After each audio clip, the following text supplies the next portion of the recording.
Good evening, ladies and gentlemen, and welcome to another edition of the ARW Weekly. So no wins in our last 4 games, crisis everywhere, Klopp out, and hashtags like you wouldn't believe. I've got 3 lovely gentlemen ready to join me and get stuck into quite a controversial week for Liverpool Football Club. But first, I'd like to give a shout out to our sponsors, Pain Solutions Lim. That's painsolutions.lim.co.uk. Thank you very much for your sponsorship as always. And Phil just wants to come in and add an extra couple of words to the shout out. Definitely. So Tim, we've been telling you about Tim for a while. He's an awesome lad. He had a conversation with him earlier today and taking the opportunity on the show to congratulate him. He's actually won 2 Northwest Enterprise Awards over the last couple of days. He won Best Injury Therapy Centre 2017 and the Excellence Award for his sports deep tissue massage. So, yeah, keep those hands working, baby. Seems to be doing something right. Oh, yes, we love a bit of smooth on this show. And congratulations once again, my man, and keep up the great work. So I think it's time to get stuck straight into the action. Of course, we had the unfortunate exit from the Carabao Cup. So we will no longer be competing in that trophy this year after getting into the semi-finals last year and the finals the year before. Of course, you know, we like to start with some positive vibes, some positive energy to kick us off before we get out into the nitty-gritty. So, Craig, I'm going to come to you first. I want to get your 3 top players from the Leicester game and why. Jesus Christ, you're really fucking hanging me out to dry here, Keith, aren't you? 3 top players. Right, let me have a go with this then. Andrew Robertson. I thought in the first half he was absolutely immense. If he had kept that up, he'd have certainly been man of the match.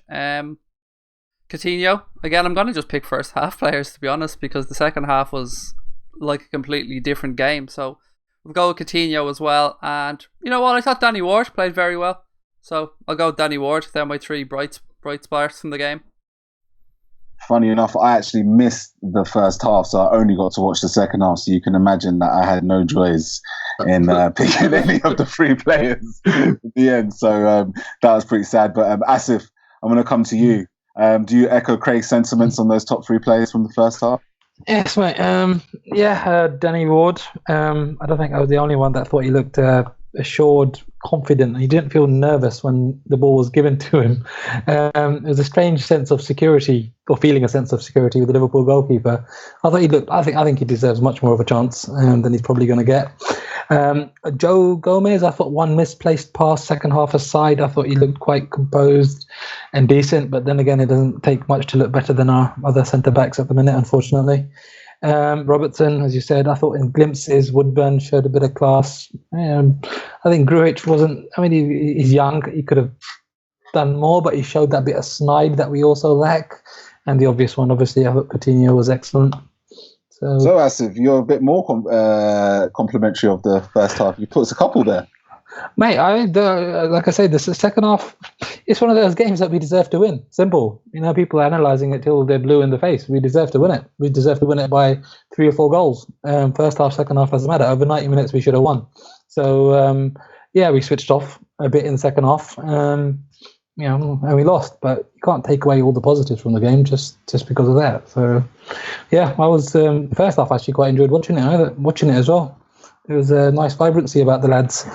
Unfortunately, it just didn't go our way. How much do you feel Coutinho has changed the dynamics of the team since he's come back? For me? It's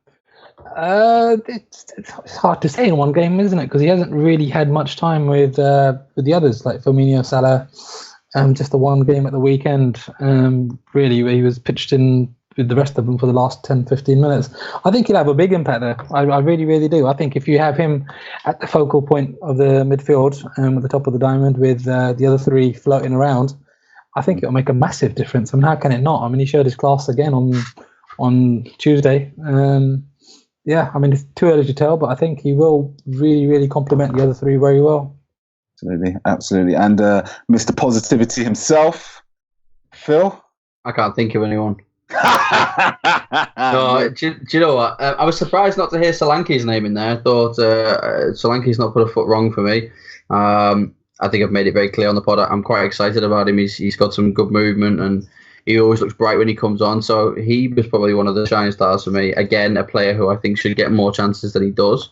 But listen, I think he had a good game. And then the other two are kind of similar to the guys, really. Danny Ward, definitely. I was really impressed with Danny. And then, Phil. I mean, it was nice to see Phil kind of playing a bit more like Phil again. Because as you said, in the last game he came on, he didn't really do anything, actually. He just looked off the boil, but we kind of threw him in at a shit end of a game. So, yeah. For me, Phil's not Phil. I've been saying that Sturridge is a substitute player. Sturridge is one of these players you bring off the bench for the last 20 minutes. Phil Coutinho, for me, is much better when you start him. If you bring Phil on as a sub, I've even seen it for Brazil, he doesn't ever quite get into that flow. It's like he needs like a build-up time of maybe 20 minutes into a game. And if you only give him 20 minutes, he's not going to show you very much at all. Totally agree. Couldn't agree I think a good point about Solanke as well. You just feel he needs a goal. He's one of the strikers that needs it to go in somehow, some way, and then you watch him fly. I mean, I totally agree with that shout. Craig, why did the game change? Do you think the game changed when Phil Coutinho came off the pitch? Yeah, this is exactly what I wanted to come in on, actually.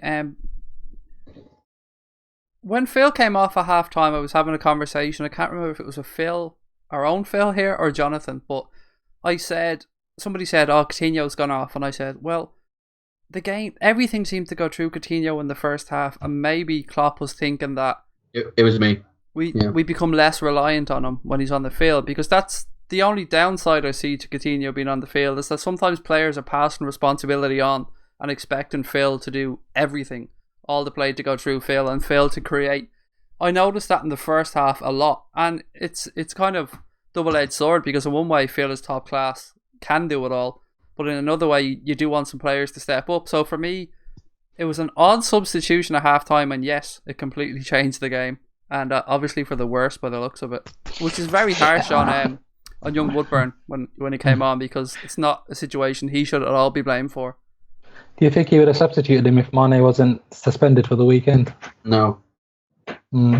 He couldn't win, could he? Because you've got that game, then you've got the game on Tuesday, I think, in Russia. It was one of those, but I mean, just on what you just said, if he's playing that well, personally, I would have kept him on, but that's what the manager's there for, I guess. I think the one thing that was quite evident was the fact that once Phil Coutinho came off, you've had a lot of players on the pitch who weren't really that comfortable in possession in midfield. Would I be right in saying that? I think to an extent. I think as this pod goes on, I think we'll discuss leadership in general anyway, not even just leadership, just a bit of personality and stature on the pitch. After he went off, nobody really wanted to stand up and say, yes, it's my game now, I'll take it. It's like they lost belief, and just like they lost belief against Manchester City or whatever it was. There's just not enough leadership within the ranks. Not enough players with enough personality and charisma to stand up and say, yep, come on, let's do this. There just isn't. And as soon as he went off, we just turned from, I don't know, a Rottweiler into a poodle. It just wasn't nice to watch. Phil, I'm going to bring you on a question that I'm sure you'll have no qualms in answering. Who are Liverpool's 3 worst players and why? Flanagan, Klavan and Chamberlain. Flanagan, I said this in the off the cuff actually. It saddens me, but he was never the same player after that injury, and he doesn't deserve his place in the Liverpool squad. Certainly not the way he's playing at the minute. I didn't do a lot when he went out to Burnley. Sean Dyche saw weaknesses in his game pretty much straight away, and he played very little for them on loan last season. Big ask to come back to Liverpool when you're not even getting a game at Burnley. No disrespect to Burnley. In fact, loads of disrespect to Burnley. Fuck Burnley. Don't give a fuck. Add that to the list. Burnley. It's Asif in the in-betweeners, isn't it? I like football, but not fucking Burnley. Burnley can fuck off.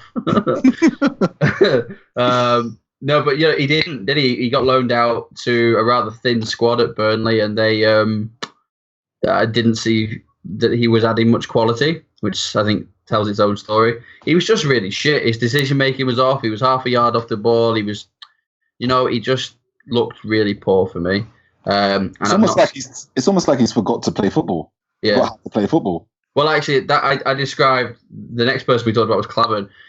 On the off the cuff, I actually described him as having the Space Jam effect, where the aliens have taken his football and skill and taken it into a ball and flown off with it. Because that's exactly what he looks like. Is that scene from Space Jam when they can't dribble the ball anymore and they can't catch it?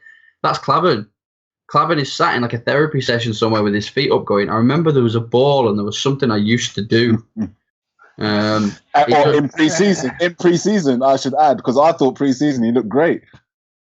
He used his talent in pre-season and now it's gone. Chamberlain, you mentioned. Just wanted to quickly touch on that before I ask. He didn't do a great deal wrong, but he also didn't do a great deal right. And I seem to remember, I didn't analyse his performance particularly a lot, but I seem to remember throughout the game just kind of not shouting at him, but kind of sighing at him, if you know what I mean. Stupid decisions, trying to turn the ball when he should shield it and the opposite, and just, I don't know. If there was a 50-50 decision to make, he'd make the wrong decision. And that for me was annoying, because that was the kind of game, when I saw him in the lineup, my head went, this is your game, son. This is get in, absolutely boss this game. Show Jurgen Klopp what you can do, because you, just like everybody else, are up for review. You're all being watched. So get on there and make your mark. And actually, he was shit. For a player that's had that much experience, you think of the Champions League football matches he's played, you think of consistently fighting in the top half of the league with Arsenal, you would have to agree that you would have expected Chamberlain to maybe take the ball by the horns in that particular match, particularly in the second half. Craig, who was your three worst players for Liverpool? I just want to, before I give my answers, I just want to touch on Oxlade-Chamberlain, because it's something that I've been talking a lot about online with people, especially on Twitter. Look, he was dog shit. There's no two ways about that. He had a poor game. But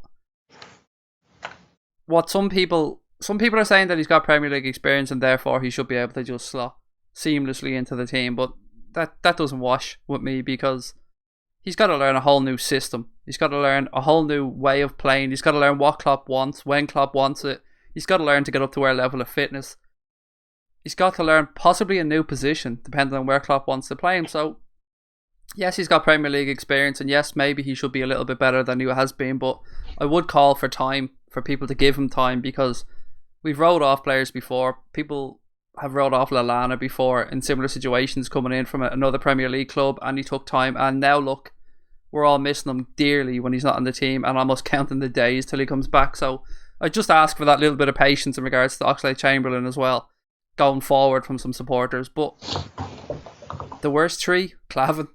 You can't but say Klavan's name. How Klavan is a footballer, is in a Liverpool squad is beyond me. Look, he was bought to be our fourth choice centre back by the looks of things when he was bought, but through injuries and things like that, he's kind of had more game time than he possibly ever should have had. So Klavan, I'd agree with Phil in regards to the fullbacks.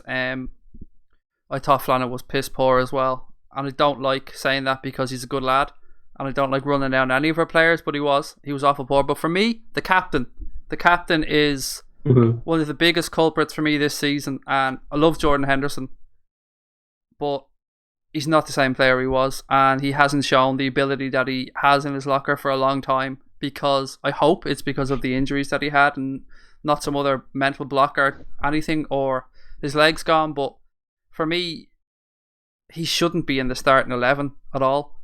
The way things stand, I think a midfield of Gini, Emre and Phil would be a lot more suited to the way we're going to play going forward. So yeah, they're my three worst players for the game.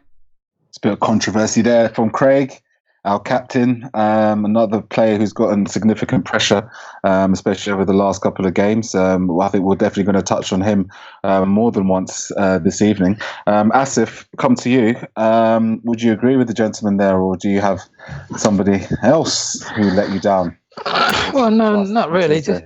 Just to back up what some of the guys just said. The Ox, he had a stonker. He really, really did. But at the end of the day, it's his first frigging game. It's his first game for the club. And some of the tweets and some of the reaction, based on his performance were just so out of line with, I don't know, even reality. It just beggared belief. It's just like, give the guy a chance, you know. Sorry, just to clarify, are you saying that Liverpool Twitter is dramatic? Is that what you're implying here? Oh, me, I would never say that. You start following, but mate, it's just. I mean, the Liverpool way, the so-called Liverpool way. You know, the thing that Liverpool had that other clubs didn't have. Since Twitter's been around, on Twitter it just doesn't exist, bar a handful of people that know what they're talking about. You just got too many attention-seeking absolute idiots on there. He's had one half, well, not even one half. He's had one game for Liverpool. Obviously carrying a bit of a knock, and judging by Klopp's interview today. And to say he's not good enough to wear the red shirt, he should never wear the red shirt ever again, and all this other bollocks. Mate, it just does my head in. Having said that, he was poor. But hopefully he will get better, and that's what you do. You try and encourage and support someone. I also agree about Jordan Henderson, and again, it also really pains me to say that because I am one of his biggest fans. When he's on his game, he runs around. He's got a great engine on him. He can spot a pass. You know, he keeps things ticking over. But hopefully, it is because of his injury. But he's definitely not the same player that he was.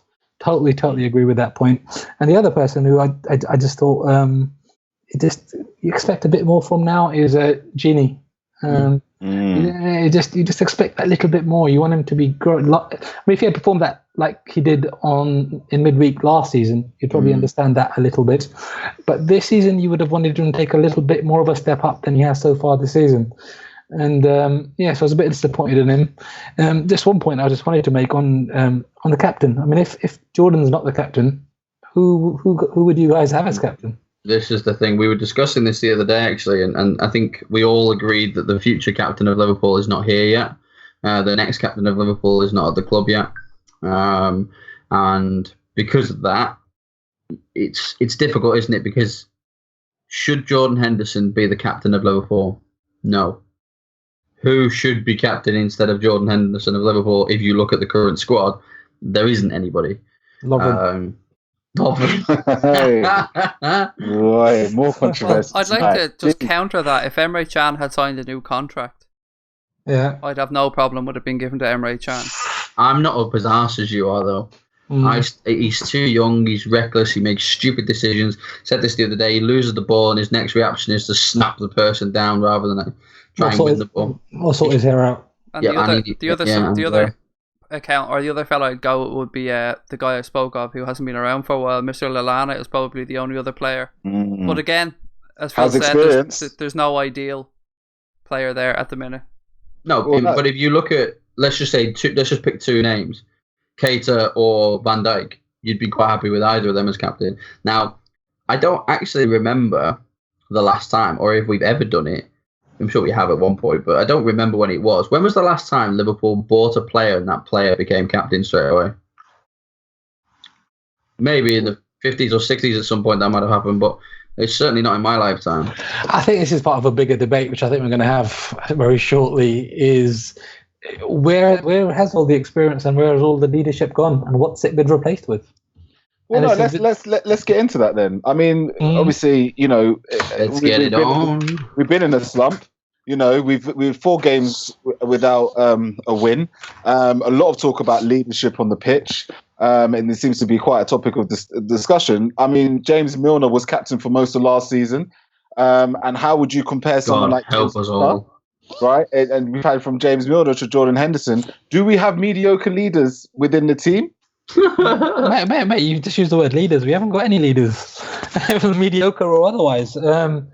Mate, it's a problem. I think. I mean, 7 years now. I think 7 years now we've adopted this bollocks Moneyball nonsense where I think even let's do it.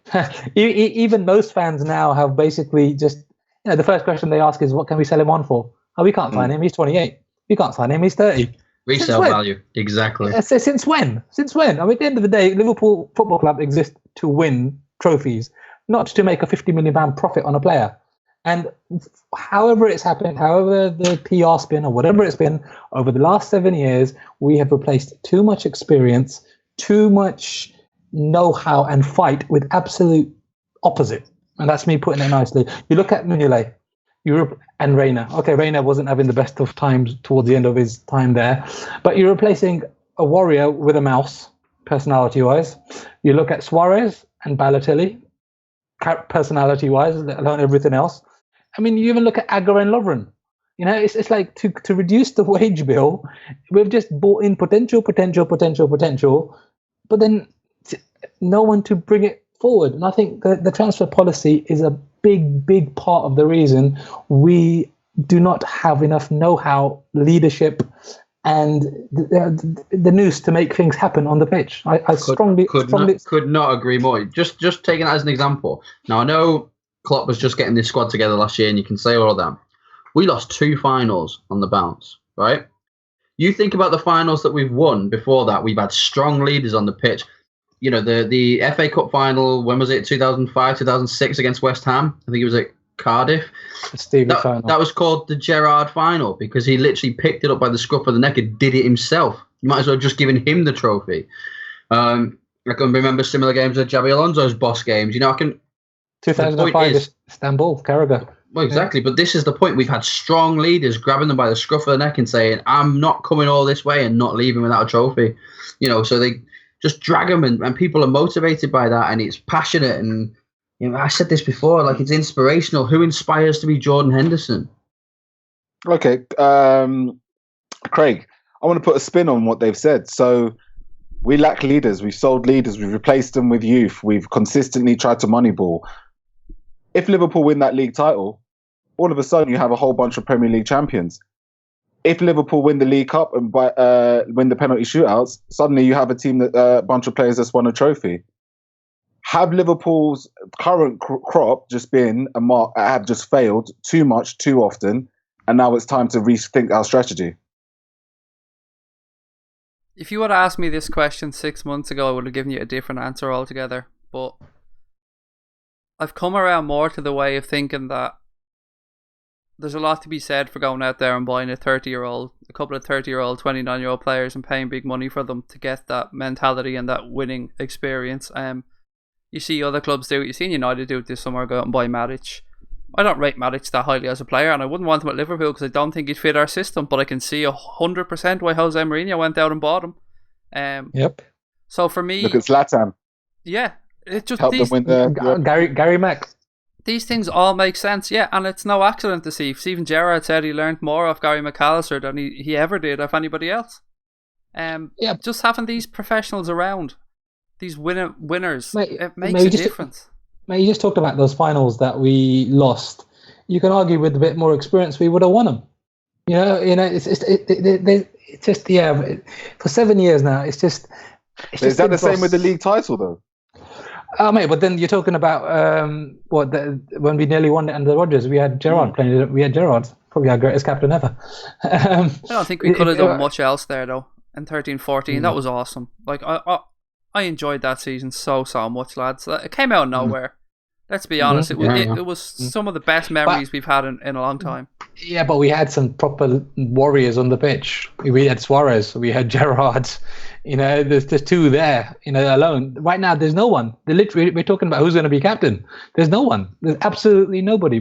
And who did we replace them with? I've a pain in my arse to see looking at our players not moaning at the ref, not being snidey, not being dirty, horrible bastards. Like the amount of times where Henderson should be in the referee's ear.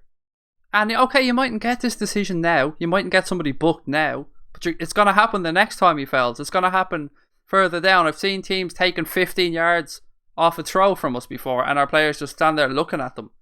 It's ridiculous. That's the type of stuff that pisses me off, and I've said it to Phil and Jonathan, and I know this for a long time. We need a snidey, nasty little bastard there. Where's the fight? We need more than one. Yeah, where's the fight against Manchester City? Where was the fight? That second half, I think there was one mistimed stupid tackle by Emre Can. Where was the fight? Where's the hurt? Can you imagine someone like Chelsea or even, dare I say, Manchester United going down without kicking lumps out of people? And there's just no fight. It's just we're too tame. We're like pussycats. Mm-hmm. And with that sort of mentality, you're not going to win anything. You just aren't. No one's telling you to surround the ref every single time or whatever. But you can't be as nice as what we are every single time. It's just wrong. And like I said, that's what you get when you throw a whole lot of cheap kids together. When you talk about game intelligence, guys, we often talk about things like position and where to play balls and what time to do stuff, but it also, the dark arts also enter that conversation as well. You have to know when to stand over a ball when someone else is trying to take a free kick. You have to know when to tactically foul. You have to know when to get in the ref's ear.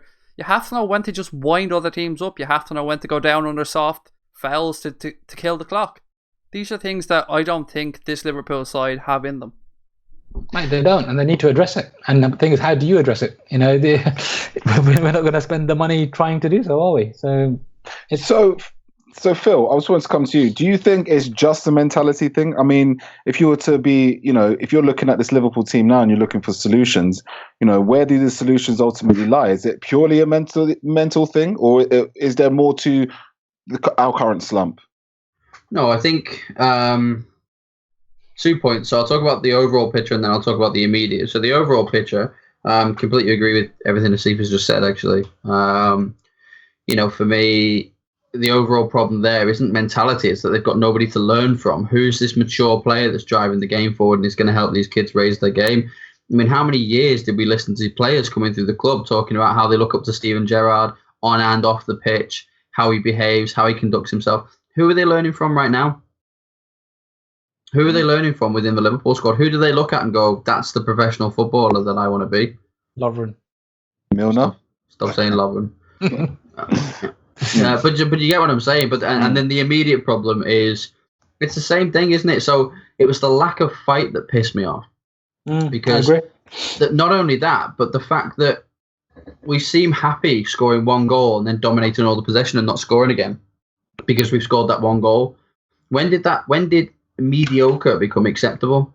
If you're dominating a game and you dominate a first half like we did the other night and you don't put at least 2 or 3 goals in that net, you best be hanging your head when you come off that pitch thinking we wasted so many chances.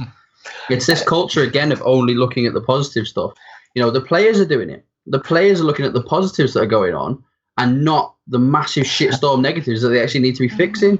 Mate, just to butt in very quickly, because you're making a very good point there, is when you're missing those chances, or when you're not marking at a corner, or when you're getting abducted by aliens like Clavan was when that corner came in against Burnley, where is the leader to then bollock them and shout them and say, what the are you doing? There isn't one. But Absolutely. You're making a very good point there.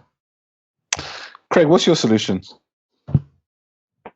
That's a loaded question, really, isn't it? What's my solution? My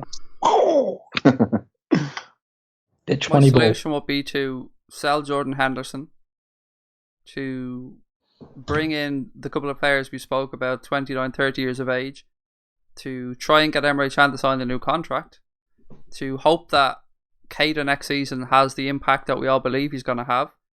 Look, I think somebody spoke about this earlier on Twitter, and I think they made a good point. I think it was actually Daniel van der Kamp that made this point. Klopp has started rebuilding the team by loading it top heavy first. So we've sorted out our attack, and look, none of us can complain about the ball not going in the net enough recently, but we can't complain about chance creation or movement or the fluidity of our forward line. So he's done that. He's then moving back to our midfield, and with the addition of Keita next season, look, nobody knows what's going to happen with Can. It's not looking great, but nobody knows what's going to happen. And we don't know what will happen over the summer, so he'll get that sorted. Then it's the one last thing we need to sort is the defensive line, which is vitally important. The goal, look, everybody knows my opinion on the goalkeepers, but like everybody else, I think Ward deserves more of a chance than he's got. He deserves more of a chance than certainly Carragher deserves from the performances he's put in and the performances he's put in on loan. So I just think a little bit of steel added to that team, a little bit of nous, whether that's older players or just winners, and whether we have to go and page with the nose for these players, we need them 2 or 3 players.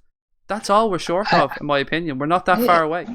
But then that kind of brings you to Klopp, doesn't it? Where this is where some people are getting very impatient with him. But then he's obviously, like, he wanted Van Dijk. He obviously wanted Keita. He obviously knows the specific personality and type of player that he wants. Whereas in the past we might have gone out and bought an Aspas or the other Spanish midfielder, I can't even remember now, and brought 8 or 9 different players and hoped that one of them came off. He's targeting the cream. And not only that, he's actually convincing the cream to actually join this current setup. that's where I think it's a bigger picture. He's doing what he can, and I honestly don't think anyone could do any better than what he's doing with the handcuffs that are on him. So, I mean, moving away from kind of the leadership debate, I thought I'd come over to another topic that arose, I think probably in the last couple of days, and we've seen some players pick up another couple of knocks. And once again, we will be changing our centre-back pairing for what may have been the fourth or fifth time this season already. Lovren and Matip picking up knocks along with Emre Can. Phil, I'm going to come to you. Why do Liverpool suffer from so many niggles and injuries? I mean, what is it about our current crop of players that, they just don't seem to withstand more than a couple of weeks? First of all, what's a centre-back? Centre-back pairing. I'd settle for one right now. Yeah, well, no Lovren, no Matip. I mean, and on no Lovren. Yeah, well, but we need. But isn't consistency needed? Surely these defenders. I mean, not with Lovren. If Morgan and Hoof shit. If Morgan and Hoof can play a whole season as centre-back pairing and go for Lovren still can't. Lovren never finishes a season, no? Mate, is that a serious question? No, but he probably gets injured tripping over his own feet, and the others probably get injured because he's fallen on or something. It's mate. Consistency or not, I think he's had enough time or enough chances to be consistent, and he has proved that he's a consistent donkey. And it's what many people thought when he actually left Lyon to go to Southampton. Quite why we signed him, I don't have a frigging clue. Consistency, but consistency with good players.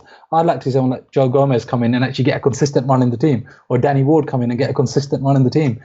There's no point persevering with consistent rubbish, and Lovren is pretty much top of that list. Sorry, I had to get that in. Fair play.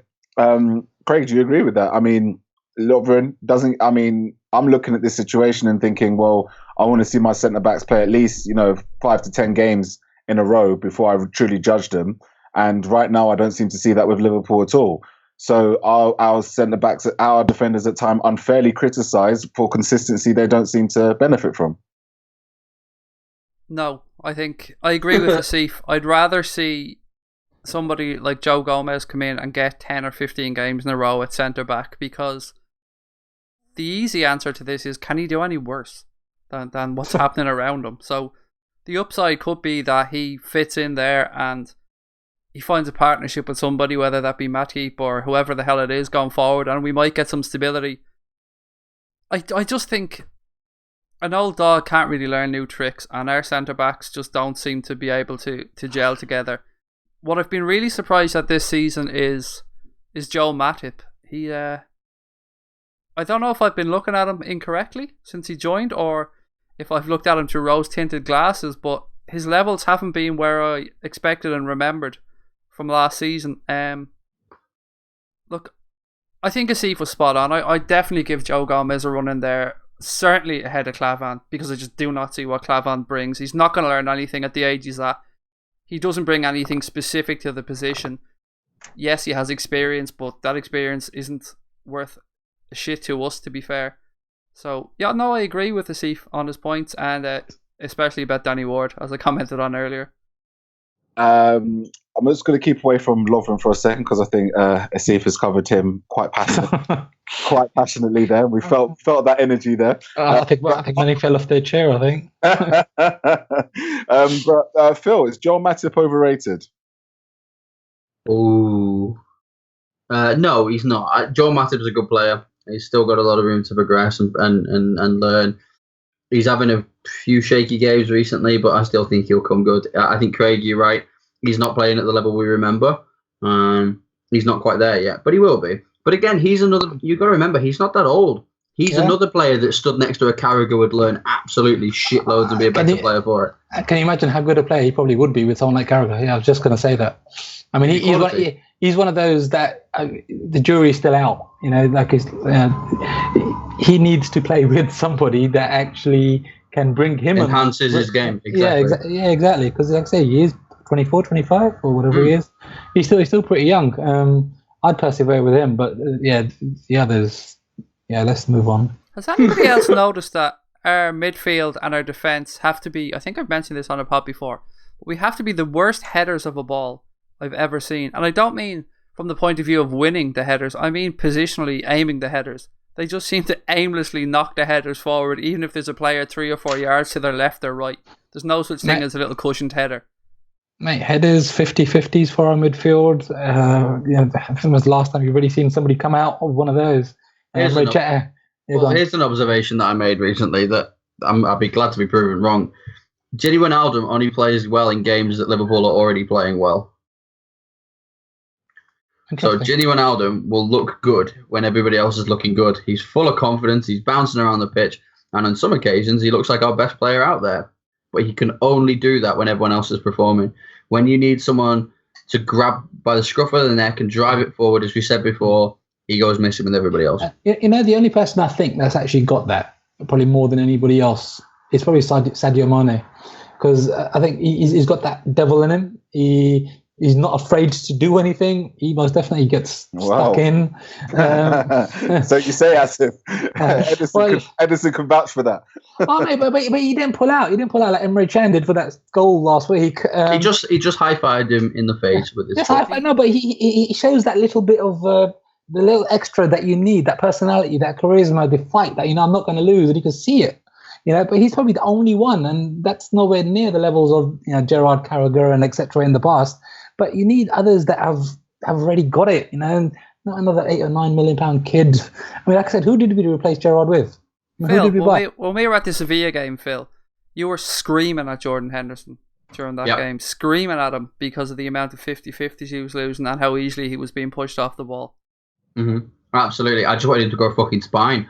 For me, I mean, look, we've been spoilt with Gerrard. Let's not beat around the bush here. We definitely have. But that doesn't remove the fact that we did grow up with Gerrard as our captain for the last 10 years. How long was he captain for? A long bloody time. Took it off Sammy, didn't he? He did, yeah. Yeah, he did. Now, he's been a captain for us for 10 years, let's call it. I don't know how long it was, but I'm sure it was a decade, if not more. And he absolutely grabbed us by the scruff of the neck, dragged it forward, but he wasn't afraid to shout at the ref. He wasn't afraid to shout at opposition, and he certainly wasn't afraid to shout at his own. I've seen him physically grab people and shove them into a place where they're supposed to be stood. He was aggressive on that pitch. He was on the pitch how I would imagine Klopp is off the pitch.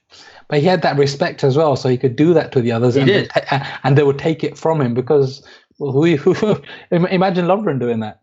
I mean, they'd probably lump him one. Absolutely. They'd just say, who are you? And that's the biggest problem here. The biggest problem here right now is the way that we have recruited over the last 7 years. But you're right, Craig. I was going absolutely nuts at Hendo the vast majority of that game. At this stage, I'd even take him giving away some sloppy free kicks like Emre Can does when he's snapping people down. But just show some fight, son. Do you know what I mean? And it's just like Grujic, how we want to pronounce it. I mean, the one thing you do like about him is he's got that snide. He did a tackle. I think he took someone down the other day. And I was like, yeah, at last, someone's doing it.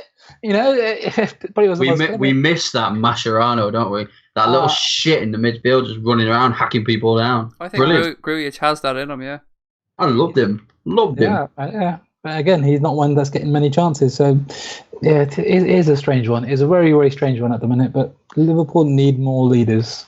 And unfortunately, while he's captain, Henderson will get a lot of the flack for that, when really it's not necessarily his own fault. Even if we buy Van Dijk and Keita, you probably need one or two more on top of that anyway. Just in the squad, maybe not in the first 11, but in the squad. We need more Jurgen Klopp's for his personality on the pitch. Just to clarify, when I talk about Hendo, I don't blame Henderson for being captain. He didn't pick him as captain. He just does his job. I spoke to, I used to actually work in Hungary, and I met Istvan Kozma, who was voted Liverpool's worst ever signing. And one night I'd had a few to drink, and we were all out at a social occasion. And I said to him, "What does it feel like to have been officially named Liverpool's worst ever signing?"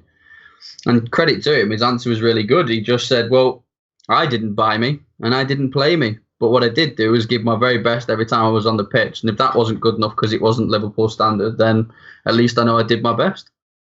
And I thought, what a great answer. So for me, you look at Jordan Henderson, you say, it's not your fault you're captain. We're mad that you're captain, or some of us are. But we're not mad you haven't chosen to be captain. You haven't said, no, it's mine. I'm going to take it. Nobody else wants it. And if he is honestly going out and doing his best, then everybody would be behind him. But the problem is, as you've just said, he is doing his best. His best just isn't good enough. Good enough. Yeah. Oh, I will say only on the field, because off field, he does all the things you'd expect of Liverpool captain, and he's very approachable, very, very good human being by the looks of things, and a lovely fella. But none of us want to criticise Jordan Henderson. Like, we don't have an agenda against Jordan Henderson by any stretch of the imagination. I really like Jordan Henderson as a footballer when he's fully fit. We lost the league in 2013-14, I strongly believe, because he got suspended. Against Chelsea, he got the red card, didn't he? Yeah. We missed that. That was him at his best. You know, it was like a Rottweiler. He's not that, and you just, like you say, it does look like he's hindered at the minute. And like you say, it's not his fault that he's captain. You know, we started the season without Coutinho. We started the season without Lallana. We lost Sadio Mane in the City game. We've lost Dejan Lovren, and now we've lost Joel Matip as well as losing Nathaniel Klein. How important is a consistent 11 in football?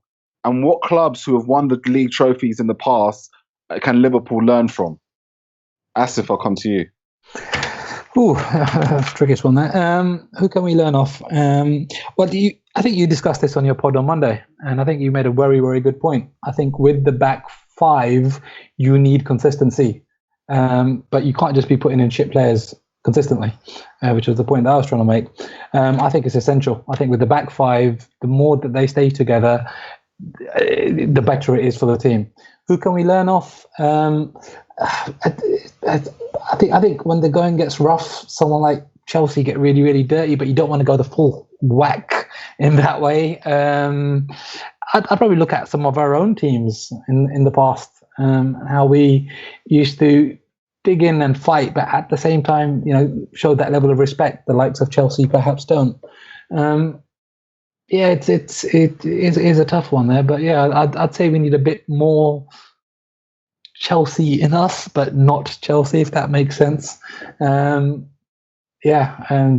at the moment, I just think we're just way too nice, just way too nice, and we're not going to win anything whilst we're like that. Phil, do you remember any football team winning a league trophy having as many injury niggles as Liverpool do? No, I don't. Which is very concerning. And even if you did, they had the players to come off the bench and replace them, but they were similar quality, which we definitely don't have. No, I don't. But just to touch on something that Asif said, I've got a bit of a controversial one for us to learn from, and it's going to go down like a lead balloon. Leicester. We can learn from Leicester. And I'll tell you what we can learn from Leicester. Every single game of that season, their players were walking on air and they were giving 110% because they were loving every second they were on the pitch. They got hungry. They got very hungry. And every game they went into, they were determined to win it and keep this streak going because it was pushing them one step closer. And it became like a roller coaster effect. They just ran away with it in the end because they were just their mentality took them to a whole new level. Now, if you compare that, to us. And the criticism of Liverpool has always been that when bigger teams play against us and attack us, we win, but we can never seem to break down the smaller clubs. We can never be consistent enough to get it done against the smaller clubs.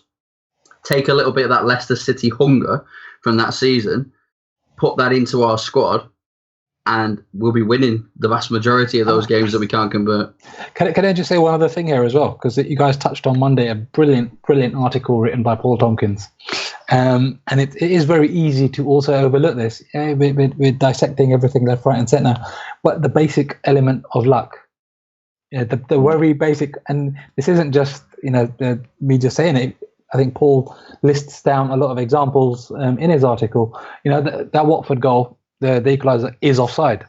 The foul on Salah last week is a penalty. The red card at Manchester City was 50-50. Firmino hit the post, which could have quite easily hit the post and gone in. Would we be talking about all this stuff if the ball bounced the other way? So if the answer to that is we wouldn't be, because we would have won all those games, well, then how much seriously is wrong? And that's what I was going to come on to Craig.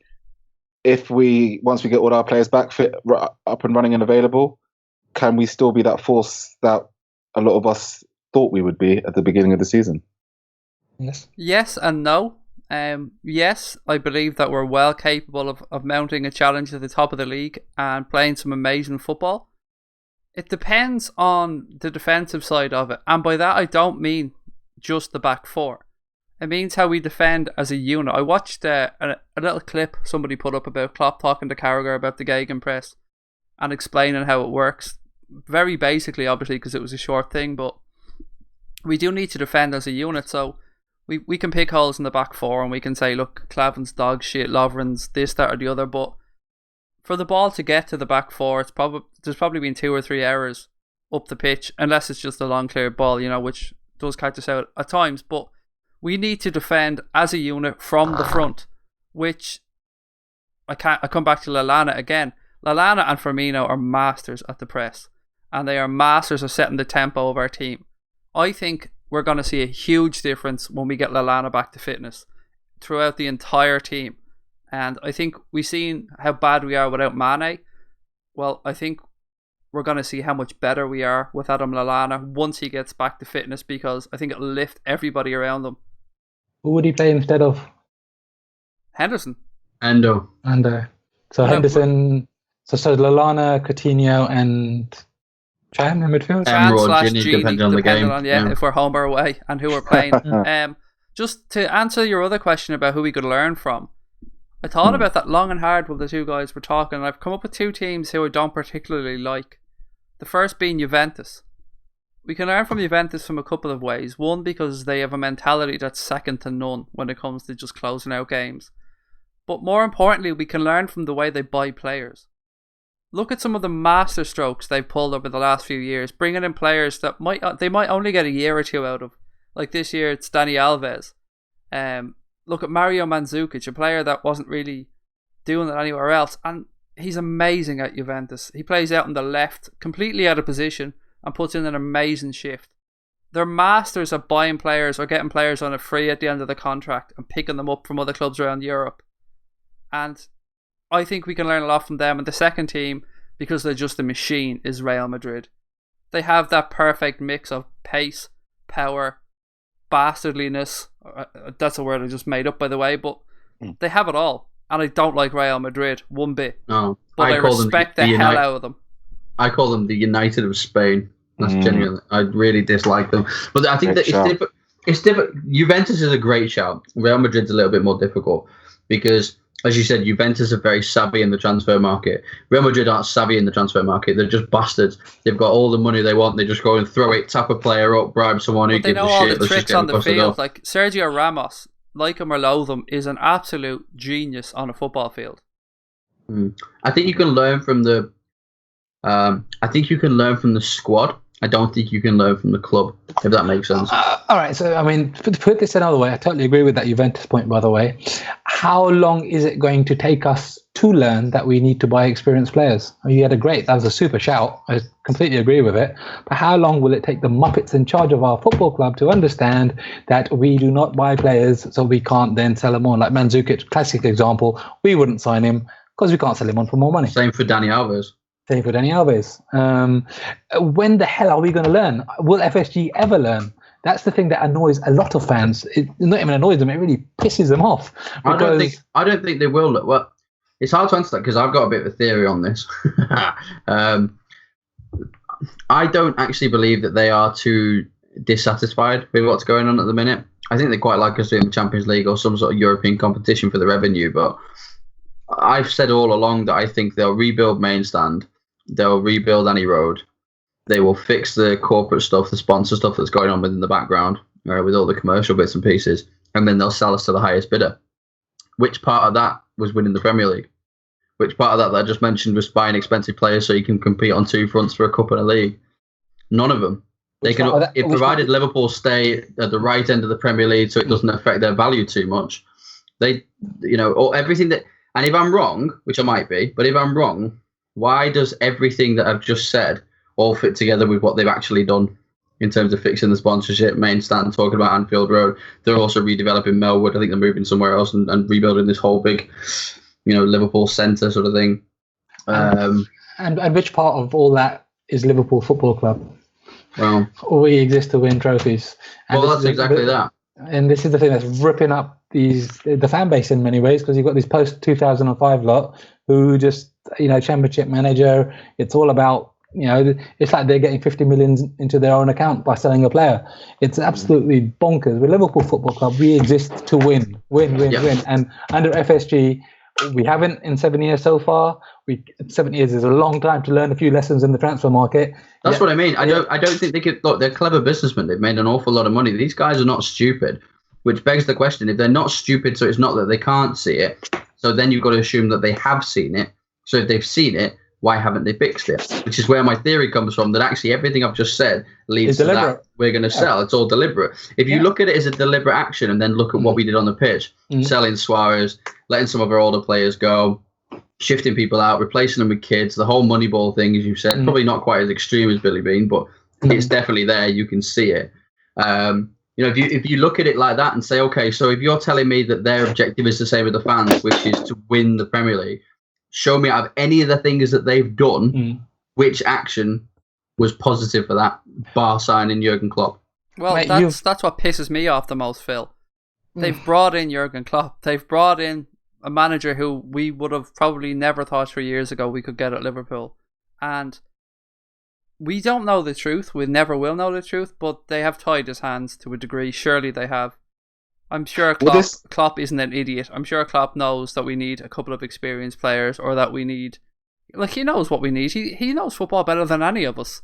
Mm-hmm. Yes. So, clearly he can't say what he wants to say, and none of us know what that is. We're just guessing here, but it pisses me off that it's getting to the manager, that people are starting to question the manager here. Well, we're going to get to that right now, Craig. I'm going to ask you the question itself, because I think that, the FSG debate, we can get on, what their intentions are, what we've won, what's not worked. But ultimately, it comes down to the players and the manager. And, we've had Klopp and Rodgers as manager of Liverpool Football Club. Kenny Dalglish to begin with, but, the two most recent one, Klopp and Rodgers as manager of Liverpool Football Club under FSG. Much has been made of the comparison between the new two managers. Richard Keys kicked it all off with a snide little tweet saying that Rodgers has done better than Klopp. Richard Keys is a dickhead. Yeah, I offered him a £5 bet, by the way, and he wouldn't take it. He lives for controversy. A sexist gorilla. But here we go. So Klopp, 108 games, 54 wins, 31 draws, 23 losses, 196 goals for, 121 goals against. Rodgers, same amount of games, 59 wins, 23 draws, 26 defeats, 225 goals for, 135 goals against. Ironically, it shows that we defend better under Klopp. So, Craig, what's your thoughts on that? And is this just a rubbish talking point in the first place, or could something be said about the two managers? I don't know how you can compare two managers. I don't see the point of comparing two managers, because they're two separate moments in time that aren't relative to each other in any way, shape or form.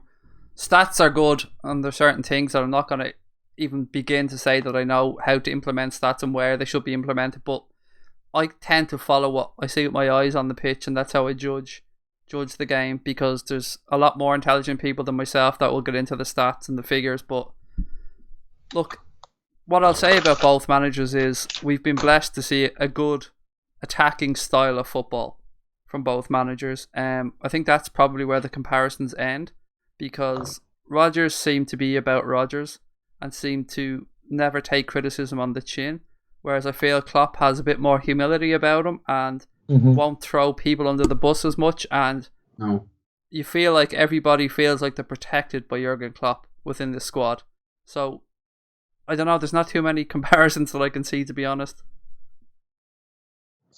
Phil, what about yourself? Can there be any comparisons made between the two managers? I mean, when Rodgers did leave the club, most fans felt it was his time to leave. So why the comparison now? I think it's stupid. I think the comparison is completely stupid. Not least of all, Asif, you mentioned a really valid point to do with it before when we were talking about that final. He had Gerrard. He had some of our most senior, experienced players. Suárez did when he came in. Suárez was there, for fuck's sake. Carragher. at the start. But this is what I mean. So look at that. Look at the players. Look at the. If you just want to pick up those three players, all right, those 4 players. Take those 4 players. And he left Gerrard on the bench at Real Madrid as well. There's your spine of your club, right there. There's the spine of your team on the pitch, right there in front of you. What the hell is Jurgen Klopp's spine? What did he inherit? Mignolet. When he took over, it was an absolute shambles. It was. Yeah, we didn't know where we were going to score from. We didn't. Everybody was scoring against us for fun. It is the most stupidest comparison made by a sexist fucking gorilla on the radio. It's very easy to remember that Rodgers season that we almost won, and it was all really exciting. Do you remember why he left? Do you remember what we were watching in the build-up to him leaving? You know, Jurgen Klopp did not. If Jurgen Klopp had inherited that squad that finished second, we'd be having a completely different conversation. Mate, that's part of this biggest. That is that should have. Who on earth? I mean, what we've got to remember is Jurgen Klopp chose to come to us. He saw the squad before him. He could have gone anywhere in the world, to any club in the world. He chose to come to Liverpool Football Club because he saw it as something that he could make better. Not an Ancelotti, not a Mourinho, not somebody that's coming in and seeing the finished product and just cherry picking off the transfer market. He knew in what he was getting himself into. Now, okay, he's come in. In a year and a half, we've got to 2 cup finals, lost 1 on penalties, could have quite easily won the other, played some of the most ridiculously good football in recent times, deserved to win most games.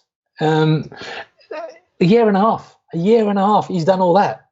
From the absolute shit place that we were when Rodgers left to where we are now, and you've still got these mindless, mindless, stupid idiots wanting him out because X, Y, and Z when nobody really knows what's going on behind the scenes. Brendan Rodgers, great example. He built he did, but he was very clever with what he had. Ultimately building the team around Suárez and everything else. Would he have wanted to replace Suárez with Balotelli in the last week of the window? No. So in that sense, something else went on behind the scenes that basically meant everything that he had built up that worked so well that season had to be completely thrown out the window the next. And he threw players under the bus or whatever else. He lost the dressing room. The dressing room was gone. Jurgen Klopp now, why do people think it's different all of a sudden? You know, he wanted Van Dijk this summer. We're going to keep coming back to this, and I don't care. He wanted Van Dijk. We had Van Dijk. He convinced Van Dijk to join us. He didn't mess that deal up. Somebody else did. So the comparison between the two, mate, the comparison, the one common denominator are the owners of the friggin' football club. And so do you feel that Klopp's immune from criticism? No, absolutely not. I mean, that's kind of the next question I wanted to get to, really. If he's not immune from criticism, what would be the aspect of Klopp's reign that you would criticize so far? And substitutions, massively. His substitutions. The timing of them, who he brings on. Often he gets it right eventually who he's bringing on. But I was saying this the other day, most of the fans have thought it 15, 20 minutes before he actually does it. So we're calling who we need and calling the substitute. Occasionally we get a couple of weird surprises in there, but we're calling for who we need and we wait another 20, 30 minutes. Yeah, but the only thing with that is he puts them on too late, but he puts on the ones that most people are calling for. Yeah. If you remember Rafa, he would chuck on, I don't know, somebody that you just wouldn't really want on the pitch to try something different. Substitutions, most definitely. It's the thing that you just scream at and think, why on earth didn't you do that earlier? Not that he's brought on the wrong player, just that he hasn't done it 10 or 15 minutes earlier. Definitely. I mean, that, and I think the amount of goals that we concede from set pieces, I think, clearly, I think he's let down a lot by human error. I mean, a lot of these goals that we let in, you could have Carragher, you can have Hippier as a defensive coach. I mean, Carragher's not going to stop Lovren doing what he did against Sevilla for that goal. No one is. No one's going to teach Klavan, anything. But at the same time, I would pay to see Carragher's face. Just take him in a training kit to Melwood. Say, here you go, mate. Here's your challenge. Point at Lovren and go, make him good. I'd just love to see Carragher's face. But I don't think that's a bad shout. I think that's the one thing. I think set pieces wise, I think we can be better, and I don't see any harm in bringing somebody in that can help with that side of things. I just think it's not as clear cut as that because, like we said, there's certain things you just cannot legislate for. So the two things that I'd say against Klopp: one, the defence. because he seems quite stubborn not to want to bring in any help. Two, are the substitutions. I mean, anything else and everything else, mate, I think people are just they're on some funny juice. They're just absolutely crazy. How about you, Craig? What would you say would be the one, or maybe more than one, criticism you'd give of Jurgen Klopp in his reign so far at Liverpool? I think the guys have got it spot on with the substitutions there, but something that might be a little bit, I might touch a nerve with some people that I find fault with Klopp sometimes is, and it's kind of hypocritical because it's what we want, but his belief in the wrong players at certain times is something that annoys me. We all want the manager to show faith and belief in the squad and his team, but for me sometimes he's shown belief in players that obviously aren't going to do it, like Asif touched on there with Lovren, and for me Mignolet, even though Mignolet has improved and had a better season last season, I'm not going to say that he's still not good enough though, nor is Karius. Danny Ward, nobody knows if we're being honest, because he hasn't had a fair enough run, but it's a slight thing and it's something that I'm not making a big issue out of, but you asked me for a fault and it's probably the only other thing bar the substitutions I can think of, because I love the guy. Do you think he works that way because he knows that he can't just go out and quite easily replace these players? I mean, like, for example, if he was a Jose Mourinho, you know that you can buy... This is an interesting point, this, actually, because if it was Mourinho, I mean, I don't like the guy, but Mourinho wouldn't think twice about coming out and going, he's shit, he's dropped and replaced him with somebody else. Well, yeah, would we want that? I mean, he's done that to everyone. No, we wouldn't want that. That's why I said it was a little bit hypocritical what I was saying, but it's a genuine feeling. It's like when he came out the other day, though. That was the interesting stuff about the, my back line are good enough, blah, blah, blah, blah, blah. Those players that back there, we wanted to add quality, but if we can't, we're still good enough. I mean, I was thinking people were kicking off. I mean, I wasn't exactly thrilled with it. And then I read it back and I thought, well, what else did you want him to say? What did you want him to come out and say? They're all shit. I'm really nervous about him. Every time they go on the pitch, I think they're going to concede. They're still the only players he's got to pick. So what's that doing to their confidence? Exactly. What's he supposed to do? Like we said earlier, he wasn't the one that messed up the Van Dijk deal. So what's he going to? What's he going to do? Lovren is absolutely rubbish. He's going to make him, well, if it's possible, a worse player than he already is. So what is he meant to say? That's one thing I actually love about the guy. But I understand your point as well. Is he defends his players, and I personally think if he had more freedom in the transfer market, if he had more money, say we had a billionaire owner or whatever else, and he knew that he could replace these players a lot easier, I think he'd still be like that, but he wouldn't throw them under a bus, but he would then replace the likes of Mignolet in the transfer market with a better goalkeeper. Because like you said earlier, he knows his football a lot better than all of us. He's not an idiot. He can see that the defence is shite. He can see that Lovren is shite. But what else is he supposed to do? Well, look at his faith he shown in Adam Lallana last season. It absolutely paid off. And that's the one side that I think we're all saying here he needs to be commended on. Yeah. But sometimes you're left flogging a dead horse. And as you said, Asif, if that's because his hands are tied in the market, then that's fair enough. We talked about the Rodgers comparison earlier. What on earth was Rodgers doing with Firmino? Would Firmino even have been anything at Liverpool if Klopp hadn't come in? Because Rodgers didn't even know what the hell to freaking do with him. Well, Rodgers didn't know what to do with him. He looked pretty poor when he joined and all that kind of stuff. And, you look at the whole situation. But what makes me laugh, actually... I don't think that he had anything to do with Rodgers. He was brought in above Rodgers' head. Well, but this is the thing, because one of the things that got said when Klopp joined was he's really looking forward to working with Firmino because he wanted to sign him when he was at Dortmund. He'd monitored him. So... he was excited for working with that player that our former manager had no idea what the hell he's supposed to do with. Well, he's probably arguably one of our most popular players right now. Sadio Mane, who signed him? Jurgen Klopp. Signed him and shocked so many of us because all summer it was, are we going to get the pudgy little fella from Bayern Munich that went back to Dortmund, and he turned us down for whatever reason, and you know what? We ended up with a much, much, much better player. Thanks to Klopp. Much better player. Mate, it's the same idiots that want Klopp out now are the ones that were absolutely pissed off when we bought Sadio Mane. Absolutely. It's interesting views there. I thought what about you, though, Keith? Real quick before we finish. You've been asking us, you've been kind enough to give us the floor all evening. What's your take on it?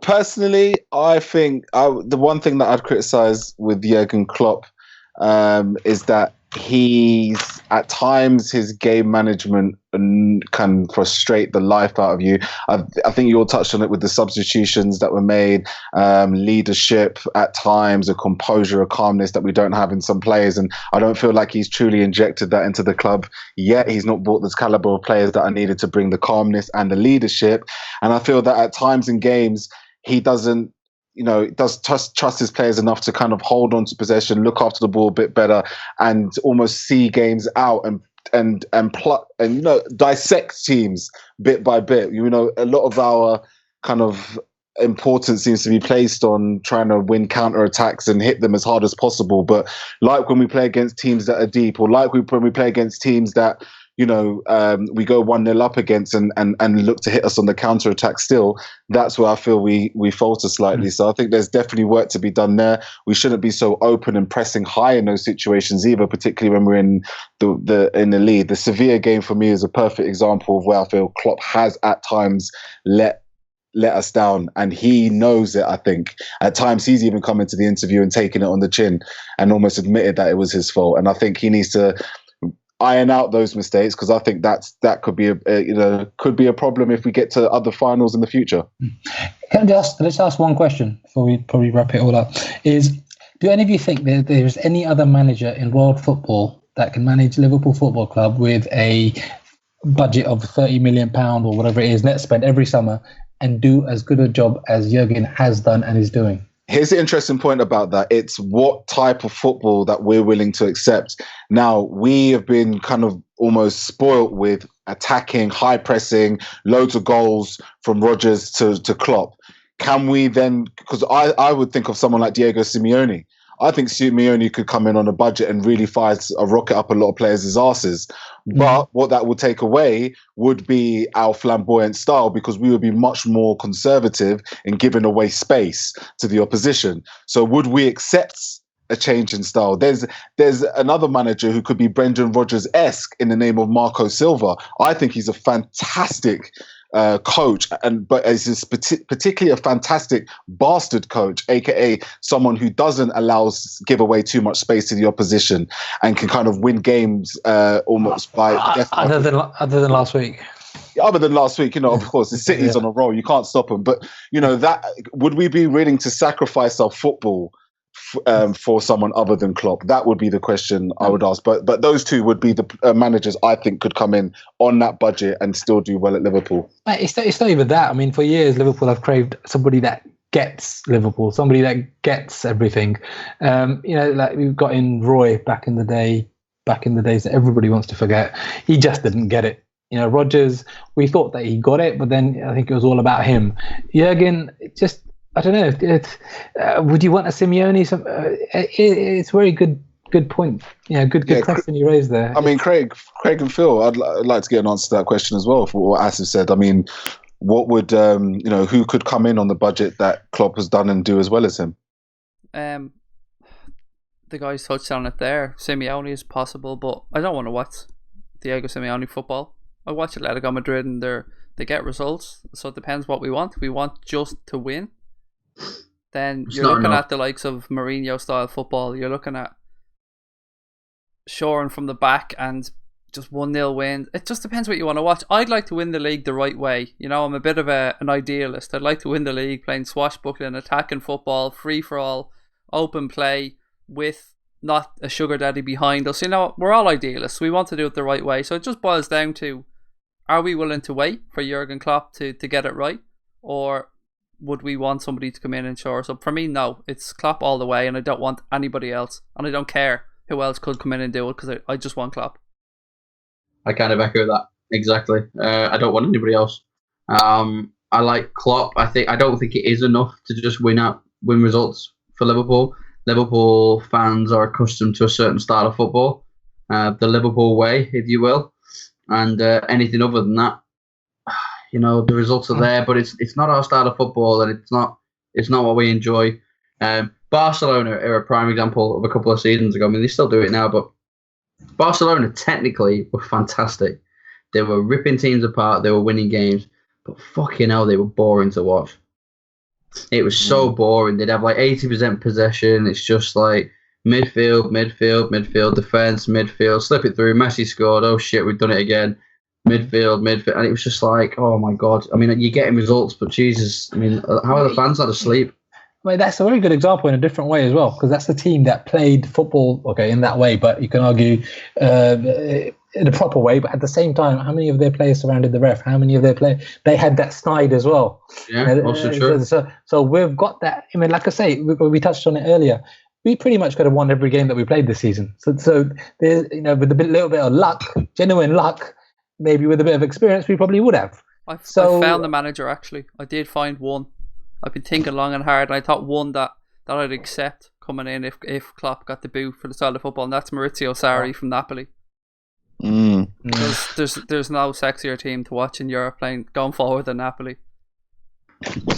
A very interesting point, but then obviously we can turn that into a debate of the Napoli team still haven't won anything yet, so they can't defend for shit either. Amen. So we just be like deja vu. But lads, we're going to finish off here. We like to finish off about having a bit, brief discussion about the up and coming match. We go back to the King Power Stadium again, a place of nightmares for Liverpool at the moment. I mean, Phil, what do we do differently in this game and to get a positive result? Win.